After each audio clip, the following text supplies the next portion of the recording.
Assalamualaikum warahmatullahi wabarakatuh. Halo sahabat creator semua, berjumpa lagi di channel Pabian Crit, channel tutorial, informasi, dan pendidikan. Sebelumnya, saya ucapkan terima kasih kepada sahabat creator semua yang telah mengklik video ini.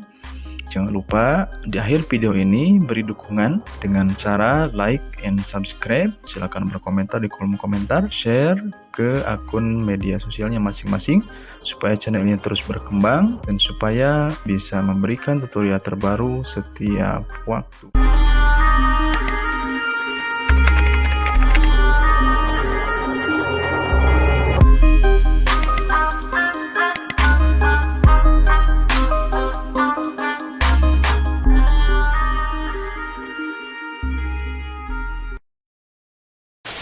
Pada postingan kali ini kami masih akan membahas mengenai sistem seleksi P3K guru untuk tahun 2022.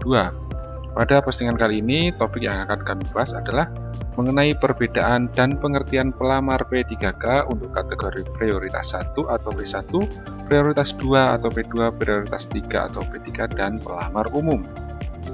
Tapi sebelumnya pastikan rekan-rekan terus mendukung channel kami dengan klik tombol subscribe agar channel kami terus berkembang. Nah, di postingan kali ini hal yang akan kami bahas adalah siapa saja yang dapat mengikuti dan mendaftar seleksi P3K, siapa yang dimaksud dengan pelamar prioritas, siapa saja yang dimaksud dengan pelamar umum, dan penjelasan mengenai kategori pelamar P3K.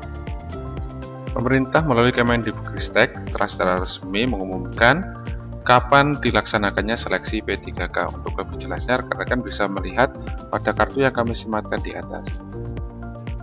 Pemerintah melalui Kemendikbudristek telah membuka sebanyak 758.018 formasi yang sekarang menjadi 319.000 formasi. Nah, formasi untuk P3K tahun 2022 ini yaitu mencakup guru agama, guru seni budaya, guru PJOK, guru kelas, dan guru TK. Dari data formasi yang telah dikeluarkan Kemendikbudristek tersebut, ada beberapa guru yang bisa mendaftar seleksi P3K tahun 2022 ini, yaitu bagi guru yang menjadi prioritas dan bagi guru yang menjadi pelamar umum. Lalu siapa saja yang disebut sebagai pelamar prioritas? Nah, pelamar prioritas terdiri dari 3, yaitu yang pertama, pelamar prioritas 1 adalah pelamar yang telah memenuhi nilai ambang batas pada seleksi P3K guru tahun 2021. Kemudian untuk pelamar prioritas 2 adalah pelamar yang dengan status tenaga honor kategori 2. Sedangkan untuk prioritas 3 yaitu pelamar guru non ASN di sekolah negeri yang terdaftar dalam Dapodik dan memiliki masa kerja paling rendah 3 tahun atau lebih dari 3 tahun masa kerja. Dan berikut ini penjelasan mengenai pelamar prioritas 1, pelamar prioritas 2, pelamar prioritas 3, dan pelamar umum. Tapi sebelumnya pastikan rekan-rekan telah mengklik tombol subscribe agar channel kami terus berkembang. Yang pertama adalah pelamar prioritas 1 atau disebut dengan P1. Pelamar ini adalah merupakan peserta yang telah mengikuti seleksi P3K untuk jabatan fungsional guru tahun 2021 dan telah memenuhi nilai ambang batas. Pemenuhan kebutuhan guru dari kategori pelamar prioritas 1 ini dilakukan berdasarkan urutan dan ketentuan yang telah ditetapkan, yaitu 1. Tenaga honor kategori 2 yang telah memenuhi nilai ambang batas pada seleksi P3K guru untuk tahun 2021 yang lalu. Kemudian yang kedua adalah guru non-ASN yang telah memenuhi nilai ambang batas pada seleksi P3K guru untuk tahun 2021 yang lalu. Kemudian lulusan PPG yang memenuhi nilai ambang batas pada seleksi P3K guru tahun 2021. Dan poin yang keempat adalah guru swasta yang telah memenuhi nilai ambang batas pada seleksi P3K tahun 2021 kemarin. Jadi untuk pelamar prioritas 1 ini adalah bagi guru-guru yang telah lulus seleksi di tahun 2021 yang lalu. Untuk seleksi bagi pelamar prioritas 1 ini nantinya hanya cukup masuk atau login ke situs SSCN-BKN, kemudian menunggu penempatan, kemudian menunggu proses pemberkasan, dan bertugas di sekolah yang telah ditempatkan. Pelamar prioritas 1 ini merupakan pelamar utama yang nantinya tidak akan mengikuti tes, langsung pemberkasan dan tanpa melakukan tes ulang lagi. Nah, untuk pelamar prioritas 2 atau disebut dengan P2. Pelamar ini merupakan pelamar prioritas 2, merupakan tenaga honor kategori 2 yang tidak termasuk dalam tenaga honor kategori 2 pada kategori pelamar prioritas 1. Untuk prioritas 2 ini khusus bagi tenaga honor kategori 2. Dengan catatan, 1. Tenaga honor kategori 2 yang tidak memenuhi nilai ambang batas pada seleksi P3K guru tahun 2021 yang lalu.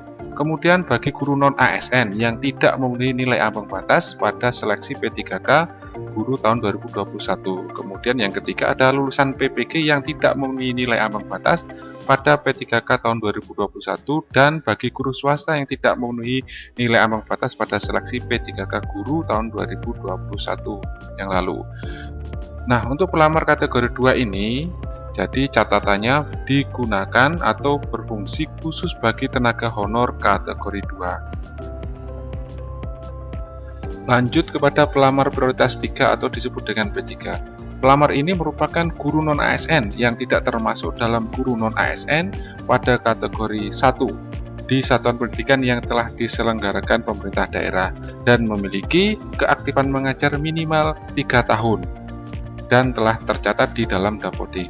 Kategori 3 ini diisi oleh guru non-ASN dengan syarat sudah mengabdi minimal 3 tahun atau telah tercatat di Dapodik selama tahun 2013 sampai tahun 2021.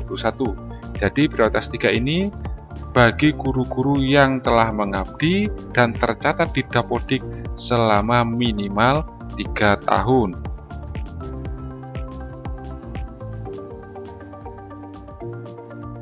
Kemudian yang keempat atau yang terakhir ini adalah pelamar umum.